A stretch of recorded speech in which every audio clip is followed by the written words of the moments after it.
विवेक चूड़ामणि कक्षा दूसरी। कल हमने देखा था कि उन्होंने ये कहा कि भाई शास्त्र पढ़ो, देवताओं का यजन करो और कर्म करो और देवताओं की सेवा करो, भजन तो देवता, लेकिन आत्मा के एकत्व बोध के बिना ब्रह्म शतांतरे भी सैकड़ों कल्पों में भी मुक्ति नहीं हो पाएगी। तो ये एक बड़ा कटु सत्य इन्होंने प्रस्तुत किया कि जो ये चाहते हैं कि हमारी मुक्ति हो, मुक्ति मानी अज्ञान से मुक्ति हो, दुख से मुक्ति हो, कष्टों से मुक्ति हो। मुक्ति का अर्थ है हमारा जीवन जो है वो सारी प्रॉब्लम्स से मुक्त हो जाए, समस्याओं से मुक्त हो जाए। मुक्ति समस्या मुक्ति, मुक्ति अज्ञान से मुक्ति, मुक्ति दुख से मुक्ति, पराधीनता से मुक्ति,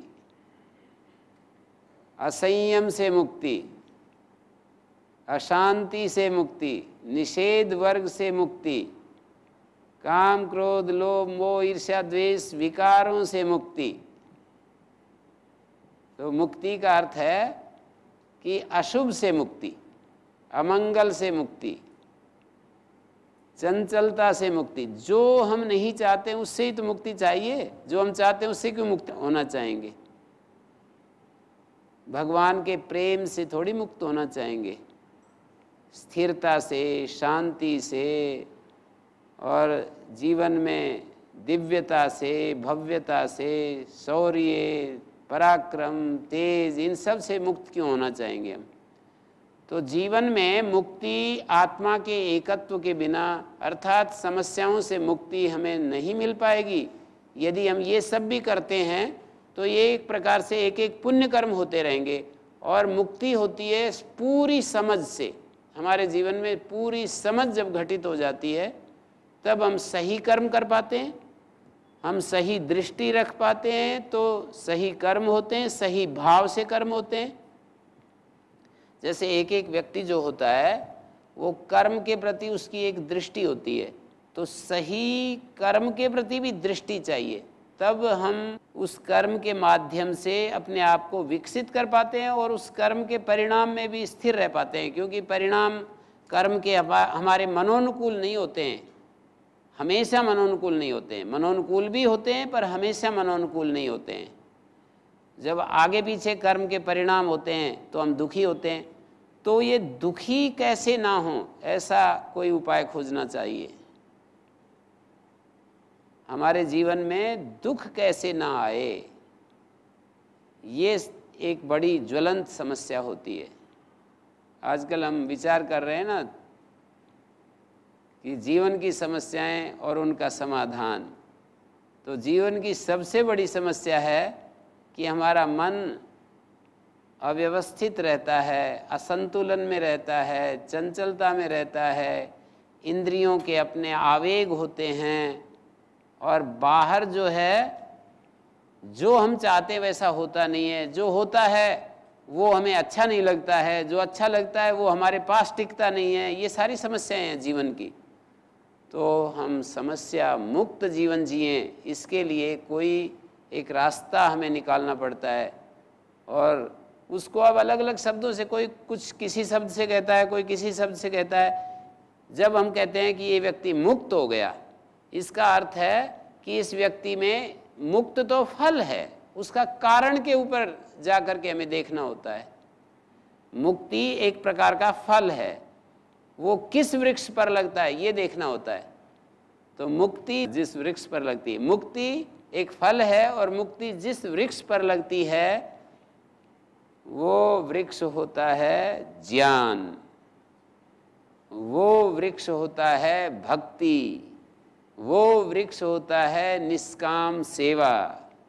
निष्काम सेवा, निष्काम कर्म, भक्ति, शुद्ध ज्ञान, शुद्ध भक्ति, शुद्ध कर्म, इनके ऊपर कर्म योग, ज्ञान योग, भक्ति योग ऐसा भी बोल सकते हो। कर्म योग, ज्ञान योग, भक्ति योग रूपी वृक्ष के ऊपर मुक्ति रूपी, शांति रूपी, परमानंद रूपी फल मिलता है। मुक्ति कहो, परमानंद कहो, शांति कहो, अंग्रेजी में कहें तो ब्लिस कह देते हैं, हैप्पीनेस, अटर्नल पीस ऐसा बोल देते हैं। तो शाश्वत शांति, ऐसी जो स्थिति है वो हमें कैसे मिले, कैसे प्राप्त हो? हम अपने जीवन की बुराइयों को छोड़ न पाएं और बहुत अच्छे अच्छे काम करते चले जाएं, मुक्ति नहीं मिलेगी। बहुत अच्छे अच्छे काम करते जा रहे हैं, बुराई को छोड़ नहीं पा रहे हैं, ऐसा भी होता है। व्यक्ति अपने चित्त को शुद्ध नहीं कर पा रहा है, लेकिन उस अशुद्ध चित्त के साथ ही बहुत अच्छे अच्छे दान देता है, यजन करता है, कंबल बांटता है, लोगों को अन्न क्षेत्र चलाता है, भोजन कराता है, तो ये सारे जो उत्तम कर्म होंगे उनका अपना अपना फल होता है। उनसे हमें एक एक फल मिलता है, लेकिन मुक्ति तो नहीं मिलती।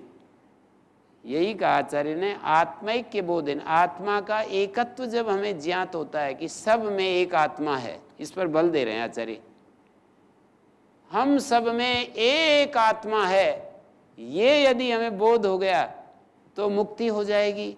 तो कोई कहे कि ये तो हमने सुन लिया और हमको बोध हो गया। हम सब ने ये वेद वाणी सुन ली, आचार्य वाणी सुन ली और हम सबको बोध हो गया कि हम सब में एक आत्मा है। तो इससे तो मुक्ति तो नहीं हो रही, हम अपने दुख से पीछा नहीं छुड़ा पा रहे, हम तो अभी भी दुखी हैं। तो आचार्य ये कह रहे हैं कि ये जो बोध हो रहा है ये हमको एक क्षण के लिए झलक जैसी मिलती है। जब शास्त्र वाणी सुनते हैं, गुरुजी हमको सुनाते हैं, तो इससे हमारी बुद्धि में एक क्षण के लिए प्रकाश होता है, ऐसे कि बादल में से एक बार सूर्य दिख गया और फिर बादल,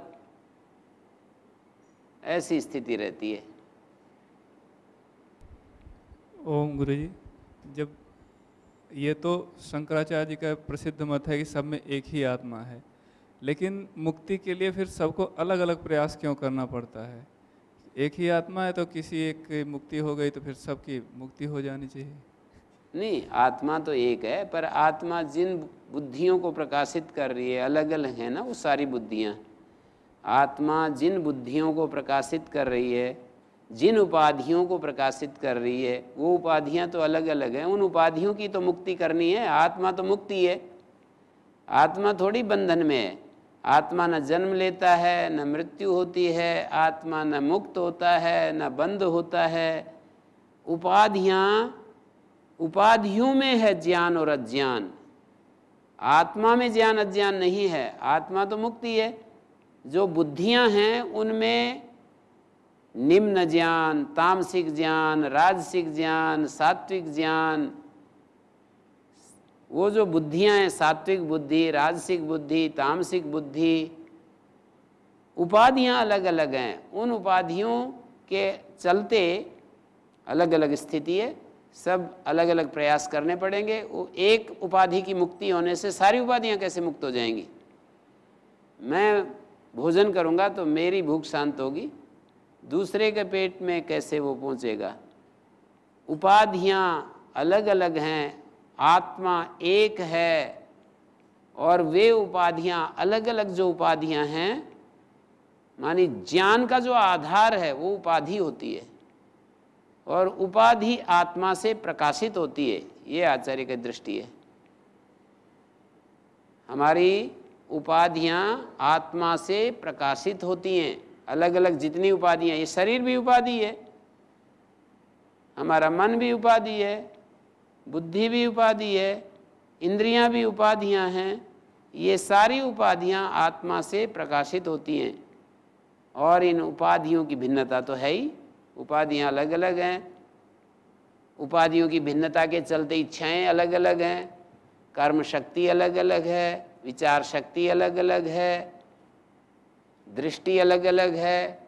कोई भोग को ही सर्वस्व समझता है, कोई ज्ञान को ही महत्व देता है, कोई भक्ति को महत्व दे रहा है, कोई कर्म को महत्व दे रहा है, कोई जीवन में सुविधाओं को ही सर्वोच्च स्थान देता है, कोई त्याग को ही महत्व देता है। ये सारी दृष्टियां कहाँ हैं? ये सारी दृष्टियों का आधार जो है वो बुद्धि होती है। बुद्धि हमारी शुद्ध होती है, अशुद्ध होती है। आत्मा तो सदा शुद्ध है, वो कभी अशुद्ध नहीं होता है। लेकिन ये जो जीवन होता है, ये तो हमारा व्यवहारिक जो जीवन है वो तो बुद्धि से चलता है। आत्मा तो उसको प्रकाशित करती रहती है। जीवन तो हमें बुद्धि के सहारे जीना होता है। बुद्धि में शुद्ध ज्ञान भी होता है, अशुद्ध ज्ञान भी होता है, विपरीत ज्ञान भी होता है, ठीक ज्ञान भी होता है। तो हमें ठीक ज्ञान के द्वारा बुद्धि के अज्ञान को हटाना होता है। ठीक ज्ञान विपरीत ज्ञान को हटाता है। जैसे सही समझ गलत समझ को हटा देती है। चौराहे पर हम खड़े हैं और चौराहे पर हम पूछ रहे हैं कि हमें जाना है उधर दिल्ली की तरफ, और हमें पता नहीं है कि कहाँ जाएं। तो विपरीत ज्ञान, हमने अनुमान लगाया कि ये इधर जाएगा और हम चलने लगे। थोड़ी दूर चले थे, किसी से पूछा कि भाई मैं दिल्ली जा रहा हूँ, और उसने उसका मुख देखा कि ये तो हरिद्वार की तरफ जा रहा है। तो उसने कहा कि आप तो गलत दिशा पकड़ रखी है, दिल्ली जाना है तो आप वापस जाओ, सीधा चौराहा पार करके सीधा निकल जाना। तो इस सत्य ज्ञान ने विपरीत ज्ञान को हटा दिया। यदि वो प्रामाणिक व्यक्ति है तो उस प्रामाणिक व्यक्ति की वाणी पर उसने विश्वास, माने विश्वास हम करते ही हैं। जैसे उसके हाव भाव से, चेष्टा से पता लगता है, बात करने से, कि ये मेरे को धोखा दे रहा है। उसका क्या मतलब है धोखा देने का? जैसे उसने बताया तो हमें पता लग जाता है कि ये व्यक्ति, इंट्यूशन भी होता है हमारे अंदर, तो हमको पता लग जाता है कि ये व्यक्ति चीट कर रहा है या ये सही बता रहा है, या ये एकदम से संशय युक्त होकर के बता रहा है। जब कोई संशय युक्त होकर के बताता है तो वो अलग ट्यून में बोलता है, सही बताता है तो वो बड़े कॉन्फिडेंस के साथ बोलता है। तो हमारे अंदर किसी के सहयोग से सत्य ज्ञान आया और विपरीत ज्ञान हट गया। तो बुद्धियों में सत्य ज्ञान, असत्य ज्ञान, ये सब रहता है। तो एक सत्य ज्ञान हमारी बुद्धि में रहने वाले, पहले रहने वाले असत्य ज्ञान को, विपरीत ज्ञान को हटा देता है। जैसे प्रकाश जब आता है तो अंधेरे को हटा देता है। अंधेरा विपरीत ज्ञान की तरह है, प्रकाश सत्य ज्ञान की तरह है। तो सत्य ज्ञान विपरीत ज्ञान को हटा देता है। हमारी दृष्टि में बहुत सारी बातें होती हैं कि जीवन में सुखी कैसे होंगे। तो एक एक समय हम सोचते हैं हमारे पास ये साधन होगा।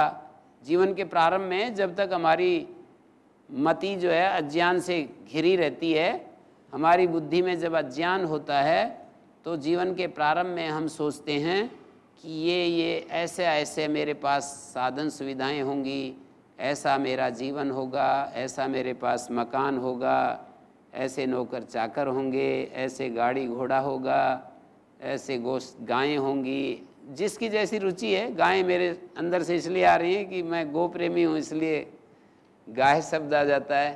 तो जैसे हम कल्पना करते हैं जीवन के आरंभ में कि ऐसा ऐसा होगा तो मेरा जीवन सुख से भर जाएगा,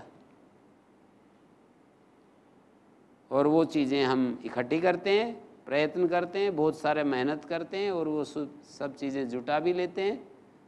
कुछ दिन तो हमें ठीक सा लगता है कि हाँ अब सही हो गया, पर कोई भी परिस्थिति हमारे को संतुष्ट नहीं कर सकती।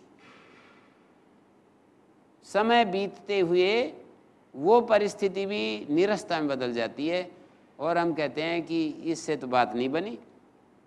हम फिर किसी व्यक्ति के पास जाते हैं और वो हमें समझाता है कि भाई साधन प्राप्ति से यदि जीवन की सारी समस्याएं हल हो जाएं, माने एक मकान हो, वस्त्र हो, औषध हो, रोटी खाना पीना हो, इतना मात्र यदि जीवन के लिए पर्याप्त हो, ये तो जेल में भी मिल जाता है। सारे जेली, सारे कैदी जो होते हैं जेल में, सारे कैदी फिर तो समस्या मुक्त होने चाहिए।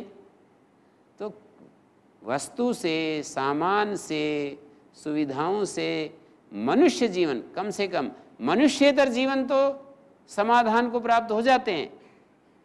मनुष्य के अतिरिक्त जो जीवन प्रणाली है वो तो समाधान हो जाएगी साधन से, पर मनुष्य साधन से खुश हो जाए साधन मिलने से, और वो जीवन में ऐसा महसूस करे कि मेरी सारी समस्याएं मुक्त हो गई। कोई अज्ञानी व्यक्ति तो सोच सकता है ऐसा, जिसको चाहिए उतना और वो कहे कि मेरी सारी समस्या, दुखी भी होता रहेगा लेकिन उसको महसूस नहीं करेगा। वो जो दुख आएंगे उनको महसूस, क्योंकि उसका टारगेट इतना ही है कि भाई जीवन में ठीक साधन हो और सामान्य रूप से कोई बाधा न आए, तो बस जीवन इतना ही हमें तो चाहिए। लेकिन वहाँ पर भी कितनी समस्याएं आती हैं।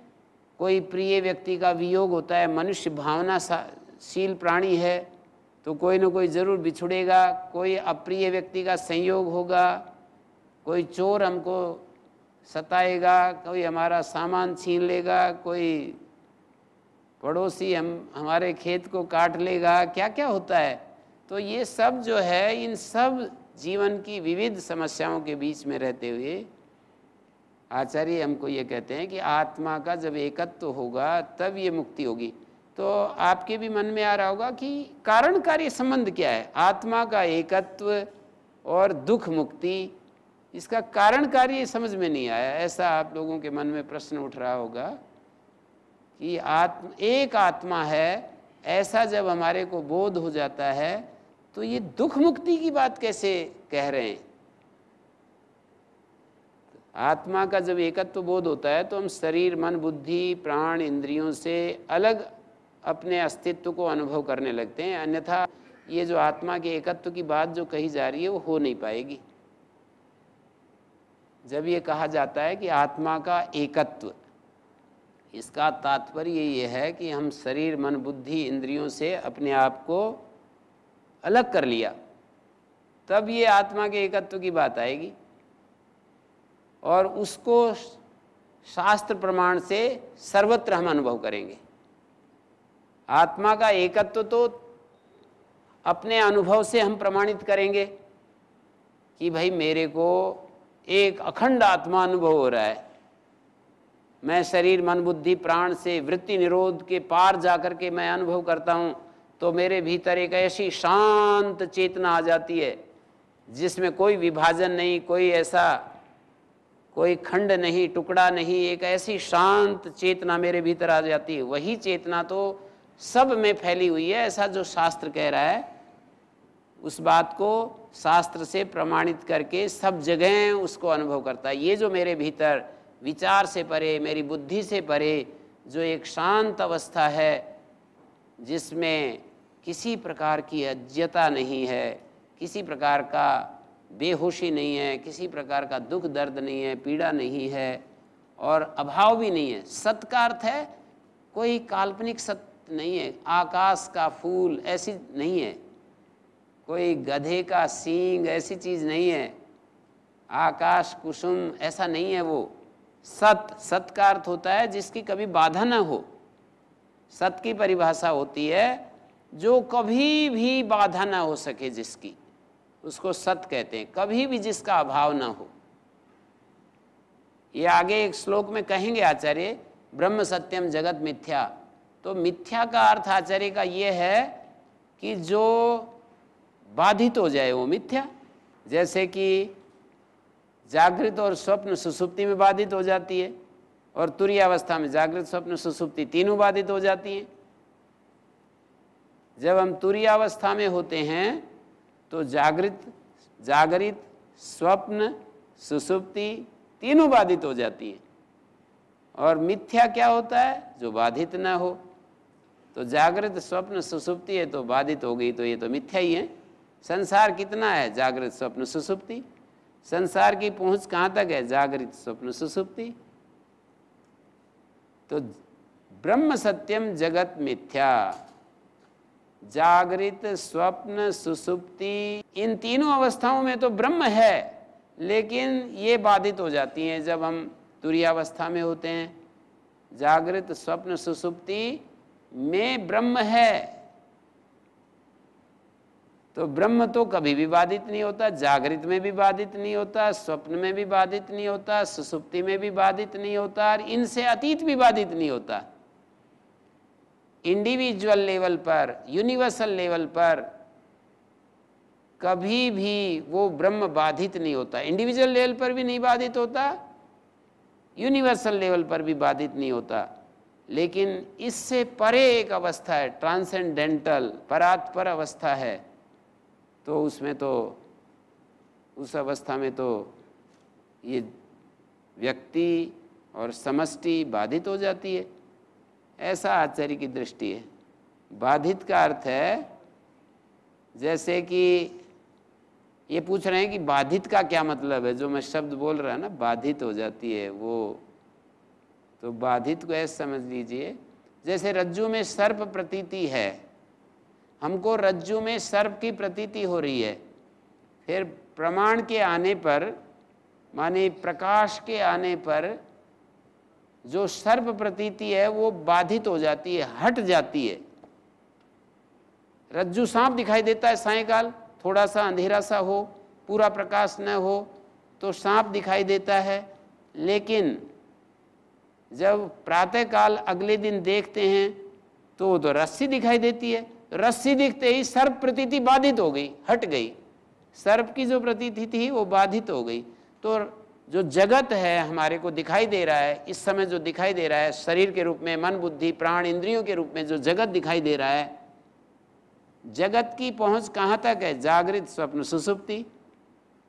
जागृत अवस्था में, स्वप्न अवस्था में, सुसुप्त अवस्था में ये जगत है, लेकिन ये बाधित हो जाता है, तुरीयावस्था में हट जाता है, ये प्रतीति नहीं रहती है। जो प्रतीति इस समय प्रतीत हो रही है, हमको जिसका बोध हो रहा है इस समय कि हमारे ये शरीर हैं, हम ये सब बैठे हुए हैं, सब बातें सुन रहे हैं, ये सब जो है जागृत और स्वप्न सुसुप्ति में ही बाधित हो जाता है। तो जागृत स्वप्न ये भी नित्य नहीं है, सुसुप्ति तुरिया में बाधित हो जाती है, जागृत अवस्था स्वप्न में बाधित हो जाती है, तो जागृत भी अनित्य हो गया।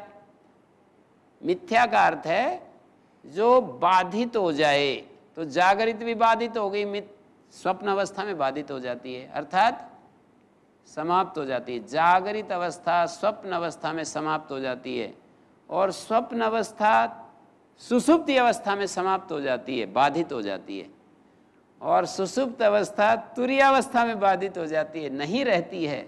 सुसुप्त अवस्था तुरीयावस्था में, चतुर्थ अवस्था में नहीं रहता। कारण ये जो हमारा शरीर है, ये स्थूल शरीर है, एक सूक्ष्म शरीर है, एक कारण शरीर है, तीनों शरीर हमारे तुरीयावस्था से, तुरीयावस्था में इन तीनों शरीरों की पहुंच नहीं रहती है, ऐसा समझिए। हमारा जो स्थूल शरीर है ये भी नहीं रहता, सूक्ष्म शरीर भी नहीं रहता, कारण शरीर भी नहीं रहता, कब? तुरीयावस्था में।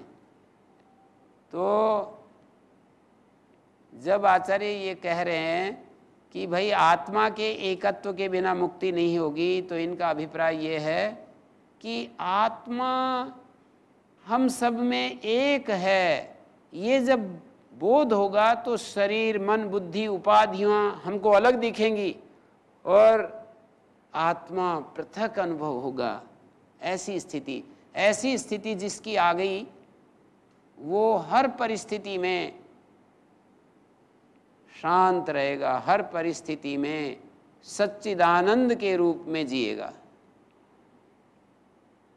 संसार की कोई परिस्थिति उसको हिला नहीं सकती है, कोई घटना उसको हिला नहीं सकती है, कोई उतार चढ़ाव, कोई लाभ हानि, कोई मान अपमान, कोई सुख दुख उसको हिला नहीं सकता है। ऐसी जो स्थिति में ऐसी स्थिति में जो जिएगा कि शरीर मन बुद्धि से अलग आत्मा के उस सच्चिदानंद स्वरूप में जो स्थित हो गया, आत्मा से अलग शरीर है और शरीर से अलग आत्मा है, ऐसा जो बोध है, उस बोध में जो जी रहा है, तो वो तो मुक्ति तो हो ही गई उसकी। आत्मा के एकत्व में स्थित होने के बाद शरीर नष्ट हो रहा है तो भी उसको कुछ परवाह नहीं। परवाह नहीं का मतलब परेशान नहीं, दुखी नहीं। और शरीर है तो कोई उसको ऐसा नहीं कि जैसे कि आनंद आदमी को होता है, शरीर ठीक ठाक होता है, शरीर सही हो, रोग ना हो, साधन ठीक ठाक हों, माने उसको भीख ना मांगनी पड़े, हाथ ना फैलाना पड़े, जो वो चाहता है उसके काम छोटे मोटे वो बनते रहें, ऐसी जब परिस्थिति होती है तो व्यक्ति कहा जाता है कि बड़ा सुखी है। लेकिन ये जो सुखमय जीवन है कब तक है? एक कोई झटका आता है और आदमी अगले दिन रोने लगता है। एक प्रतिकूल परिस्थिति होती है और उसकी आंखों में आंसू दिखाई देते हैं, प्रसन्नता के नहीं, शोक के आंसू दिखाई देते हैं। तो ये मुक्ति पर विचार, ये शास्त्र जो हम पढ़ रहे हैं ये मुक्ति शास्त्र है। कैसे हमें मुक्ति मिले इसका उपाय बता रहे हैं आचार्य। अपने अनुभव, शास्त्र का प्रमाण, शास्त्र की पूरी व्यवस्था, अपना जो उनका अनुभव साथ में जुड़ा हुआ है। तो मुक्ति हमें नहीं मिल सकती यदि आत्मा का एकत्व तो हमें नहीं पता चल रहा है। ओम गुरु जी, जो आपने कहा था पहले, कहा है कि जीवों में मानव जीवन मुश्किल है, और यहाँ आत्मा की बात आ रही, तो जीव में और आत्मा में थोड़ा डिफरेंस है कि एक ही है? ये जीव में और आत्मा में डिफरेंस है या एक ही है, इनका ये सवाल है। जीव का मतलब है जो आत्मा एक विशेष लोकलाइज्ड हो गया है। आत्मा एक विशेष, जैसे आत्मा तो व्यापक है, पर उस आत्मा को जब इस शरीर मन बुद्धि उपाधि से युक्त देखा जा रहा है, उपाधि से युक्त जो आत्मा है उसको जीव नाम दे रहे हैं आचार्य। जो हमारी बुद्धि है, मन है, शरीर है, इंद्रियां हैं, ये जो है इस उपाधि से युक्त जो आत्म तत्व है उसको जीव ऐसा नाम दे रहे हैं। तो अंदर जो आत्म तत्व है, ये काफ़ी उदाहरण देते हैं, आकाश और घटाकाश, मठाकाश इत्यादि। जैसे इस मकान से बाहर जो आकाश है और मकान के भीतर आकाश है, इसमें भेद है या एक ही है? आकाशत्वेन तो एक ही है ना।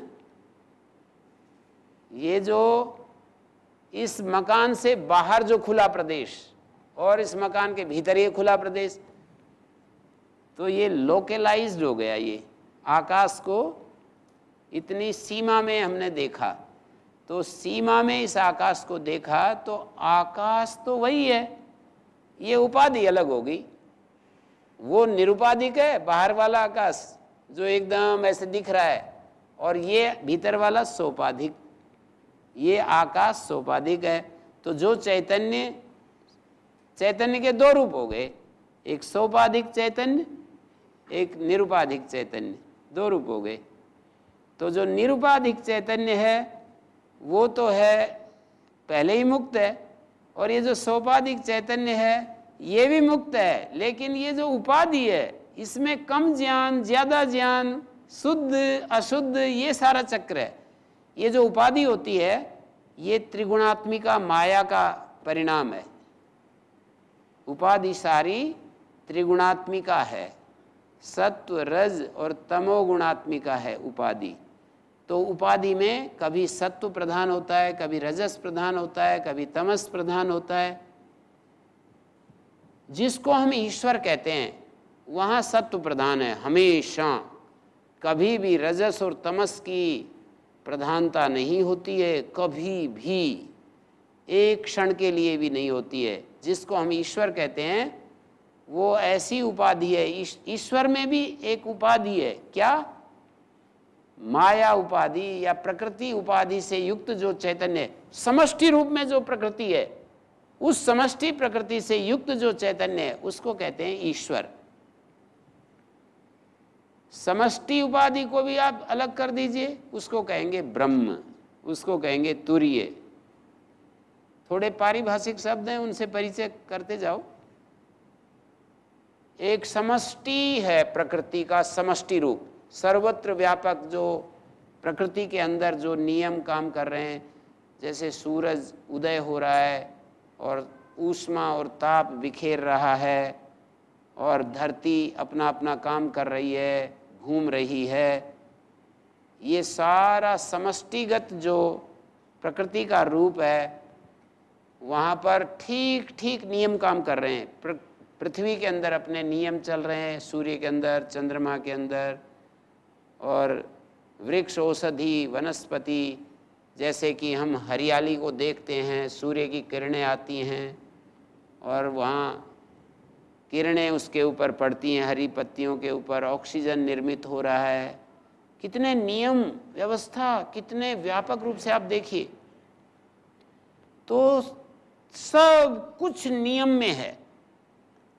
तो इसको कहेंगे कि ये उपाधि में जो नियम हैं, उस समष्टि उपाधि में जो नियम है वो बिल्कुल सही सही। और हमारे यहाँ भी जैसे ये शरीर में कुछ नियम काम कर रहे हैं, जैसे अणु, परमाणु और सेल के अंदर काम कर रहे हैं, हमें हमारा कितना सा उसमें योगदान है। कोई पूछे कि हम इस शरीर के अंदर बहुत सारी क्रियाएं चल रही हैं, भोजन का परिपाक हो रहा है, रस बन रहा है, रक्त बन रहा है, मांस, मज्जा, अस्थि, मेद, शुक्र धातुएं बन रही हैं, तो कोई पूछे अच्छा ये बतलाओ कि आपका कितना योगदान है इस शरीर में, ये सब जो निर्माण चल रहा है, आपका कितना इसमें हस्तक्षेप है, कितना आपका योगदान है जो इस शरीर के अंदर कितना सारी क्रियाएं चल रही हैं। कोई हमसे पूछे तो क्या जवाब देंगे?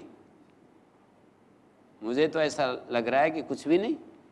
जैसे एक के बाद एक 7 अरब लोग हैं, कितने सारे बच्चे आ रहे हैं नए नए माताओं के गर्भ में तैयार होकर के, उन माताओं का कितना सा योगदान है उन बच्चों के निर्माण में। कैसी विचित्र रचना बन जाती है, ब्रेन का निर्माण हो जाता है, हार्ट का निर्माण हो जाता है, ये शरीर सारा कैसे निर्मित हो जाता है और ये बढ़ता रहता है, और कैसे कैसे इसमें क्या क्या कुछ होता है, कितना सा नियंत्रण है हमारा इसके ऊपर, कुछ भी नहीं। तो इसको कहा जा रहा है कि ये समष्टि उपाधि में ज्ञान अपनी पूरी पराकाष्ठा में है, सही सही वो ज्ञान काम कर रहा है। लेकिन व्यष्टि उपाधि जो हमारा मन और बुद्धि है, जो हमारा मन और बुद्धि है, इंद्रियां हैं, यहाँ आकर के रजोगुण तमोगुण प्रबल हो जाता है। साधना के द्वारा सत्वगुण को हम बढ़ाना चाहते हैं, वो सत्वगुण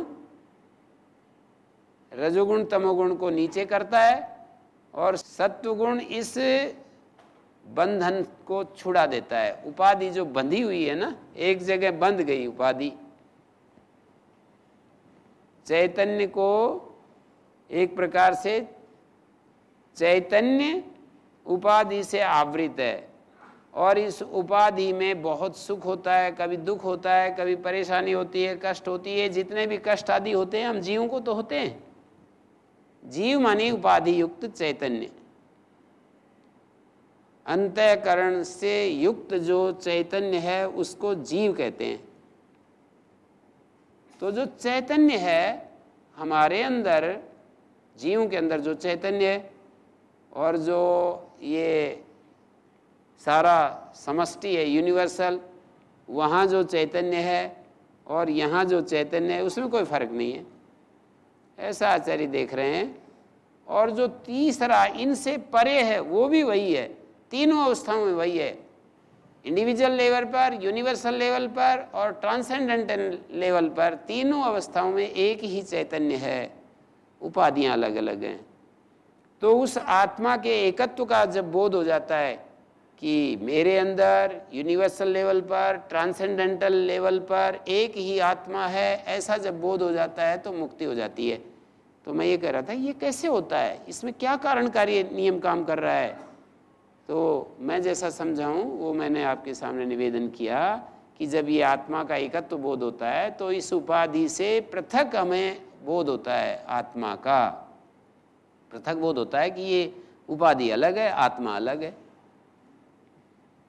तो फिर कोई प्रतिक्रिया नहीं होगी, फिर किसी भी परिस्थिति में हम दुखी नहीं होंगे, किसी भी परिस्थिति में हमेशा उस परम शांति में रहेंगे। हमारी उपाधि तो आगे पीछे होती है, हम यदि अपने स्वरूप में रहते हैं, आप देखिए थोड़ा सा करके एक्सपेरिमेंट करके देखिए, जब आप अपनी उस चेतना, शरीर मन बुद्धि से अलग जो हमारा चेतन स्वरूप है, ऐसे शांत होकर के अरे इस उपाधि को देखिए साक्षी बन करके, और उस समय आपके सामने कोई भी घटना यदि घट रही है, कितना भी बड़ा हानि हो रही है, आप उस चेतना में रह सकते हैं। आप किसी भी घटना से अप्रभावित रह सकते हैं। हमारा तादात्म्य होता है उसके साथ, शरीर मन बुद्धि के साथ, और बुद्धि देखती है इसमें सुख इसमें दुख। बुद्धि देखती है कि ये बच्चे ने हाथ में कोई कीमती चीज़ थी उसको तोड़ दिया, एकदम माता को गुस्सा आता है, एक बार तो उसके मुख पर चपेट जमा ही देती है। तो वो क्यों होता है ऐसा? वो तो बच्चे से प्यार करती है, फिर भी ऐसे क्या हो गया? वो जो वस्तु थी उसके साथ तादात्म्य हो गया, उसके साथ तादात्म्य है, मतलब उसका टूटना बहुत हानिकर प्रतीत हुआ बुद्धि को, उसका टूटना माँ की बुद्धि को हानिकर प्रतीत हुआ, और जब हानिकर प्रतीत हुआ तो दुख हुआ, और आत्मा उसके साथ एकीभूत है, तो इसलिए प्रतिक्रिया में वो नाराज हो गई। यदि वो अपने आत्म स्वरूप में रहे और बुद्धि उसको देख रही है कि हाथ से टूट गया है, और आत्मा अपने स्वरूप में है, तो वो देखेगी, और वो देख करके कुछ प्रतिक्रिया नहीं करेगी, वो कहेगी, प्रेम से कहेगी कि मेरे बच्चे, मेरे बालक, तुम ऐसे मत किया करो, ऐसे कहेगी, शांत से कहेगी। तो ये प्रक्रिया है इसकी मुक्ति की। थोड़ा सा बढ़ते आगे। अमृतत्वस्य तु नाशास्ति वित्ते नित्ये ही श्रुति ब्रवीति कर्मणो मुक्ते अहेतुत्वं स्फुटम यथा। अमृतत्व की आशा नहीं है। देखो ये कहाँ का वाक्य है? अमृतत्वस्य तु नाशास्ति, मैत्रेयी और याज्ञवल्क्य का एक संवाद है बृहदारण्यक उपनिषद में। बृहदारण्यक उपनिषद एक बड़ा, बहुत सबसे बड़ा उपनिषद है 11 उपनिषद में। शतपथ ब्राह्मण का 14वां कांड भी माना जाता है। तो ऐसी कथा आती है कि याज्ञवल्क्य अपने गृहस्थ आश्रम के बाद सन्यास की दीक्षा लेने के लिए तत्पर हो गए। एक बहुत बड़े ऋषि हैं याज्ञवल्क्य, बहुत बड़े ऋषि हैं, महर्षि। स्वामी दयानंद जी ने भी लिखा है याज्ञवल्क्य जो महर्षि हो गए हैं, वो कहते हैं ऐसे। तो याज्ञवल्क्य अपनी पत्नी मैत्रेयी से कहते हैं कि मैं अब सन्यास में दीक्षित हो रहा हूँ, और ये संपत्ति जो भी कुछ है इसको आप अपने पास रखिए इसको। तो वो ये कहती है कि क्या मैं इस संपत्ति को पाकर अमर हो जाऊंगी, ऐसे पूछती है। ये जो संपत्ति आप मेरे को दे करके जा रहे हैं, इस संपत्ति को पाकर मैं क्या अमर हो जाऊंगी, ऐसा प्रश्न किया। तो उस मैत्रेयी के इस प्रश्न का उत्तर है इस पंक्ति में, अमृतत्वस्य तु नासा अस्ति वित्तेन इत्येव ही श्रुति। ये श्रुति है बृहदारण्यक श्रुति। वहाँ पर याज्ञवल्क्य ने ये कहा कि देखिए अमृतत्व की आशा मत कीजिए वित्त से, ये तो कभी भी होने वाला नहीं है। अमृतत्व की आशा वित्त से मत कीजिए। यथा अन्येषाम उपकरणवताम जीवितम तथा ते भविष्यति। जैसे साधन संपन्न लोगों का जीवन जैसा होता है तुम्हारा भी हो जाएगा। अमृत की आशा क्यों करती हो? साधन संपन्न लोगों का जीवन कैसा होता है? साधन संपन्न लोगों का जीवन देखो कैसा होता है।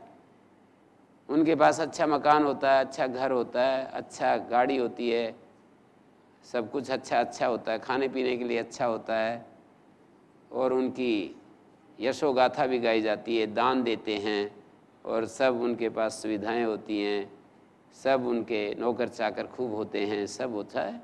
तो तुम्हारा भी वैसा हो जाएगा। अमृतत्व की आशा पर वित्त से मत कीजिए। धन से अमृतत्व थोड़े मिलता है, ज्ञान से अमृतत्व मिलता है। हमारे अंदर एक ऐसी ज्ञान की स्थिति आ जाती है कि हम आत्मा का अनुभव करने लगते हैं, शरीर से अलग आत्मा अनुभव होने लगता है, तब अमृतत्व की प्राप्ति होती है। क्योंकि जब तक हम अलग आत्मा का अनुभव नहीं करेंगे, एक क्षण के लिए तो होता है, उससे भी नहीं, ध्रुवा स्मृति होनी चाहिए। निष्ठा ज्ञानस्य या परा, जैसे गीता में कहा था कि ज्ञान की परा निष्ठा होनी चाहिए। एक एक क्षण के लिए तो हम सबको भागवत स्मृति हो जाती है, भगवान की झलक मिल जाती है, विद्युत की चमक की तरह। केनोपनिषद में कहा कि भाई इतने से काम नहीं चलेगा कि विद्युत की एक चमक आई और गायब होगी। जैसे आँख, वहाँ पर दो उदाहरण दिए कि विद्युत की चमक आई और गायब होगी। आँख को एक बार बंद किया, खोला, फिर बंद किया, तो आँख को एक बार आँख को खोल करके तुरंत बंद कर लिया मान लो, तो आँख को खोला, बंद किया, तो इतनी देर के लिए कुछ दिखाई देगा ना, आगे सामने कुछ हैं, बैठे हुए हैं। तो ब्रह्म की झलक इतनी देर के लिए जब होती है तो उससे हमारी समस्याओं का समाधान नहीं होता है, उससे मुक्ति नहीं मिलती है। मुक्ति होती है ध्रुवा स्मृति के द्वारा। सतत हमारी ये स्मृति रहे, शरीर अलग है और आत्म स्वरूप में मैं अलग हूँ। ये स्मृति जब ध्रुव हो जाती है तो उस ध्रुवा स्मृति का परिणाम ही मुक्ति है। मुक्ति मानी उपाधि से मुक्ति, मुक्ति माने अज्ञान से मुक्ति। उपाधि में जो मिथ्या ज्ञान है उससे मुक्ति। उपाधि में दोनों ज्ञान होते हैं, मिथ्या ज्ञान भी होता है, उपाधि में सत्य ज्ञान भी होता है। तो उपाधि में स्थित मिथ्या ज्ञान से मुक्ति, सत्य ज्ञान से मुक्ति की आवश्यकता नहीं होती। सत्य ज्ञान तो अग्नि की तरह, जैसे अग्नि जलाने के लिए कुछ नहीं होता है तो अग्नि अपने आप शांत हो जाती है। अग्नि जलाती रहती है, जलाती रहती है, जलाती रहती है। जब वो उसको जलाने के लिए कुछ नहीं मिलता तो अग्नि शांत हो जाती है।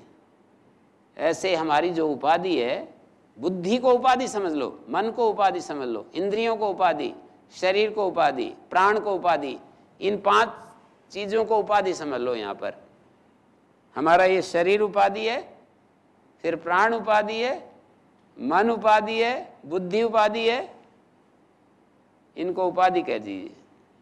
शरीर, प्राण, मन, बुद्धि, इंद्रियां। शरीर और इंद्रियां यद्यपि एक ही हैं, अलग करके भी कह सकते हैं।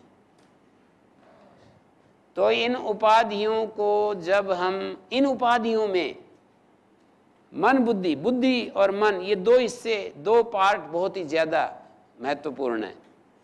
इंद्रियों को भी इंक्लूड कर सकते हैं। ये ज्ञान से युक्त भी होते हैं और अज्ञान से युक्त भी होते हैं। एक योगी को सामने खड़ा करके देखिए, एक योगी को सामने ला करके देखिए, तो वो हमेशा ज्ञान से युक्त होता है। एक साधारण आदमी को देखिए, वो हमेशा अज्ञान से युक्त होता है। अज्ञान से जो युक्त होता है उसको इच्छाएं होती हैं, तरह तरह की इच्छाओं पूर्ति नहीं होती हैं तो बाधाएं आती हैं, रोता है, वो तुलना करता है, परेशान रहता है। कभी थोड़ी थोड़ी देर के लिए वस्तु से उसको थोड़ी थोड़ी देर के लिए कभी कभी बीच में सुख का दर्शन होता है। कभी कभी वस्तुनिष्ठ जो सुख है वो कभी कभी उसको वस्तु सापेक्ष और अनुकूलता सापेक्ष जो सुख होता है वो कभी कभी बीच में आता रहता है। तो ब्रवीति कर्मणो मुक्ते अहेतुत्वम स्फुटम यथा, कर्म को मुक्ति का स्पष्ट ही अहेतुत्व बताया है। कर्म जो है मुक्ति का हेतु नहीं है। कर्म मानी सकाम कर्म, कर्म का अर्थ यहाँ पर सकाम कर्म, कामना प्रेरित होकर के जो कर्म किए जाते हैं। क्योंकि जो निष्काम कर्म है वो कर्म ही नहीं है, वो निष्काम कर्म को कर्म ही नहीं कहते। निष्काम कर्म जैसे मान लीजिए मैं बोल रहा हूँ और कोई इच्छा नहीं मेरी, किसी प्रकार की भी कोई आग्रह नहीं, कोई इच्छा नहीं, तो ये कर्म होते हुए भी कर्म नहीं है। कर्मणि अकर्म या पश्चेद अकर्मणि च कर्म, या कर्म में अकर्म की स्थिति आ जाती है। फिर कर्म होते हुए भी कर्म नहीं होता है। जब हम कोई कर्म के द्वारा अपनी किसी कामना को पूर्ण करने के लिए कर्म नहीं करते हैं। कर्म का एक उद्देश्य होता है कामना पूर्ति, कर्म का एक उद्देश्य होता है संसार का सौंदर्य बढ़ाना, संसार का सुख बढ़ाना। कर्म का एक उद्देश्य होता है भगवान की प्रीति। मोटे मोटे तीन। कर्म का एक उद्देश्य होता है अपना सुख साधन इकट्ठा करना, कर्म का एक उद्देश्य प्रसिद्धि, ये भी आप जोड़ सकते हो। कर्म का एक उद्देश्य होता है हमारा नाम हो, कर्म के द्वारा नाम होता है। आप समझ सकते हैं कोई अच्छा कर्म करेगा उसका नाम हो सकता है कर्म के द्वारा। कर्म के द्वारा नाम की प्राप्ति, कर्म के द्वारा साधनों की प्राप्ति, कर्म के द्वारा संसार की सेवा, संसार का सौंदर्य बढ़ाना, और कर्म के द्वारा भगवान की प्रीति। कर्म के द्वारा भगवान की प्रीति भी होती है। कैसे होती है? हम कर्म को भगवान का पूजा का साधन, जैसे कि कोई पूजा करता है अगरबत्ती से, कोई पूजा करता है किसी फल फूल से। देवता एक मूर्ति में भावना करते हैं कि ये मेरा इष्ट देव है, फिर वो फल फूल लाते हैं बाहर से, अच्छे फूल फल, और अपने जो भावित कल्पित जो देवता है जिसमें हमने भावना की है देवता की, कोई एक प्रतिमा हमने सामने रखी है और उसके सामने हम वो फल फूल चढ़ाते हैं, पूजा कर रहे हैं ना। तो ऐसे ही कर्म के द्वारा भी पूजा होती है। कर्म के द्वारा इस तरह से पूजा होती है। हमारा जो शुद्ध कर्म है, शुद्ध भाव से शुद्ध कर्म, जैसे कोई सड़ा गला फल, सड़ा गला फूल हम देवता के नहीं चढ़ाते हैं। ऐसे समझिए कि जैसे कोई बासी चीज़ ऐसे देवता के वहाँ नहीं चढ़ाते। फ्रेश होनी चाहिए, ताज़ा होनी चाहिए, सुंदर होनी चाहिए, उसको हम देवता के वहाँ चढ़ाते हैं। जैसे देवता के यहाँ कोई अभक्ष चीज़ नहीं चढ़ाई जाती, ऐसे ही हम कर्मों में भी अशुद्ध कर्म, जो प्रतिषिद्ध कर्म है, निषिद्ध कर्म है, हिंसा आदि, चोरी आदि, उन कर्मों को हम देवता के अर्पित नहीं कर सकते हैं। शुद्ध कर्म करेंगे, शुद्ध भाव से करेंगे कि मैं कुछ नहीं चाहता हूँ, इसके बदले अपनी पूजा में आनंद आता है, अपनी प्रीति उत्पन्न होती है। साधक जो है इससे प्रीति उत्पन्न होती है साधक के अंदर। तो वो कर्म जब कामना प्रेरित होकर के किया जाता है, अर्थात यश के लिए और कामनाओं की पूर्ति के लिए कर्म किया जाता है, तो मुक्ति का साधक नहीं होता है। किसका साधक होता है फिर वो कर्म? मान लीजिए यश के लिए किया गया तो यश दिला देगा, और मान लीजिए अपनी कामना की पूर्ति के लिए किया गया तो कामना पूर्ति करा देगा। हमने कामना से किया कि भाई मेरे पास पैसे नहीं, आज मैं बाजार में जाता हूँ और वहाँ एक पूरे दिन काम करूँगा और काम करके मुझे पैसा मिलेगा, फिर वस्त्र खरीद के लाऊंगा। हो गया ना? कर्म का उद्देश्य वस्त्र खरीदना हो गया। फिर दूसरे दिन कहा कि भाई आज मैं जाता हूँ और कर्म करूँगा और पूरा दिन मेहनत करूँगा और आज मेरे को अपने बच्चे के लिए एक साइकिल खरीद के ला के देनी है। तो ये कर्म का उद्देश्य हो गया ना, अपनी एक कामना की पूर्ति के लिए कर्म कर रहे हैं हम। तो ऐसा जो कर्म है जो कामना की पूर्ति के लिए किया जाता है वो मुक्ति नहीं दिलाता है। जिस कामना के लिए किया गया वो पूरी हो गई, बस खत्म उसकी कहानी, उससे आगे हमको कुछ नहीं मिलना।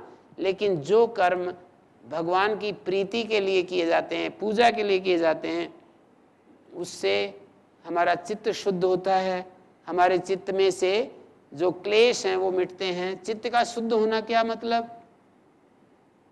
जो अविद्या, अस्मिता, राग, द्वेष, अभिनिवेश, पंच क्लेश माने जाते हैं ना, तो वो हटने लगते हैं। शुद्ध होना, चित्त का शुद्ध होना, राग, द्वेष, मोह इत्यादि जो क्लेश हैं वो हटने लगते हैं हमारे चित्त में से। तो यही बताया, ब्रवीति कर्मणो मुक्ति, कर्म को मुक्ति का अहेतु बताती है।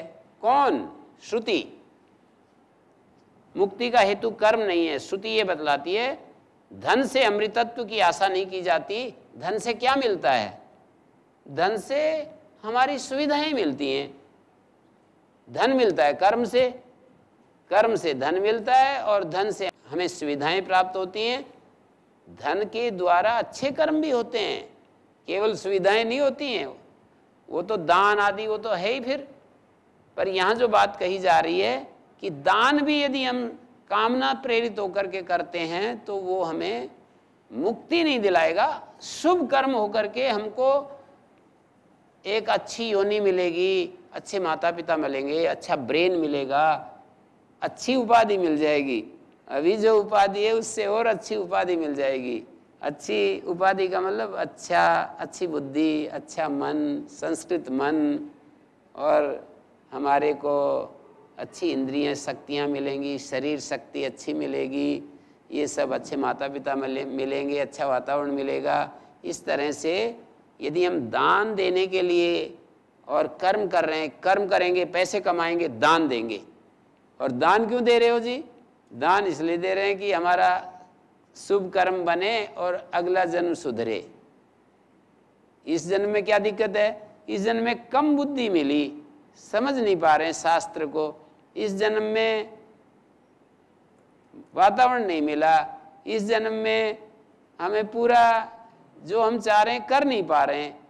तो पैसे कमाऊंगा, दान दूंगा और भगवान से प्रार्थना करूंगा कि मुझे अच्छी बुद्धि दो, मुझे अच्छा सुयोग दो, अच्छे विद्वानों का संग दो, गुरुओं का संग दो।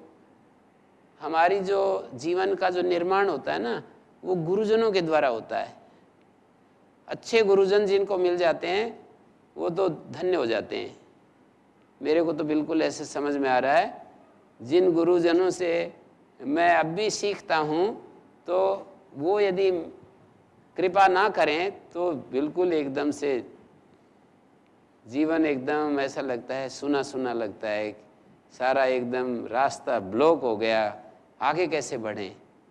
आशीर्वाद उनका एकदम हमारे अंदर चेतना ला देता है और सौभाग्य से भर देता है हमारे को। तो ये आगे कहते हैं, देखिए, अतो विमुक्त्यै प्रयतेत विद्वान संन्यस्त बाह्यार्थ सुख स्पृहा सन संतम महंतम समुपेत्य देशिकम तेनोपदिष्टार्थ समाहितात्मा।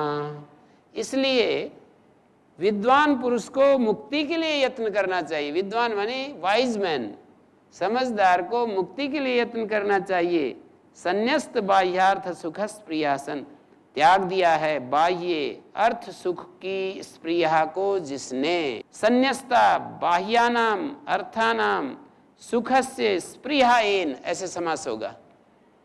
छोड़ दी है, संन्यस्त त्याग दी है जो बाह्य अर्थ हैं, बाह्य विषय हैं, बाह्य अर्थ, बाह्य विषय, बाह्यार्थानाम सुखस्य बाह्य अर्थ संबंधी जो सुख स्पृहा येन, ऐसा व्यक्ति, ऐसा विद्वान, विद्वान का विशेषण है, संतम महांतम देशिकम समुपेत्य, महान जो संत है और उपदेश देने वाला जो आचार्य है उसकी शरण पकड़ करके, संतम महांतम संत शिरोमणि, देशिकम समुपेत्य, देशिकम माने उपदेश देने वाले आचार्य के नजदीक जाकर, तेन उपदिष्टार्थ समाहित आत्मा सन, तेन माने उस आचार्य के द्वारा उपदिष्ट अर्थ से समाहित है आत्मा जिसका, ऐसा समास होगा।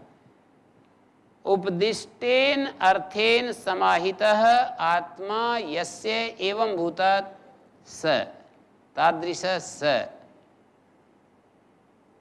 संस्कृत पढ़ने वाले कोई बैठे हैं तो लाभ ले सकते हैं, नहीं तो अपना अर्थ पी लो, शब्दों को छोड़ दो।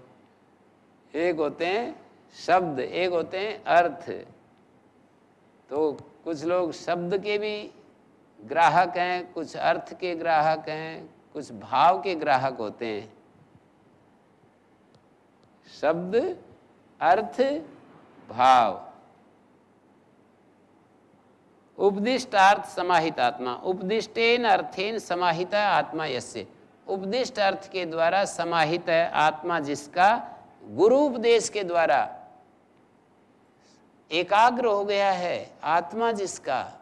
उपदिष्टार्थ, उपदेश किए गए जो अर्थ है, विषय है, तत्व है, उसके द्वारा समाहित हो गया आत्मा जिसका, और जिसने बाह्य अर्थों की इच्छा को त्याग दिया है, ऐसा व्यक्ति महान आचार्य का शरण पकड़ करके और मुक्ति के लिए प्रयत्न करे, ऐसा कह रहे हैं।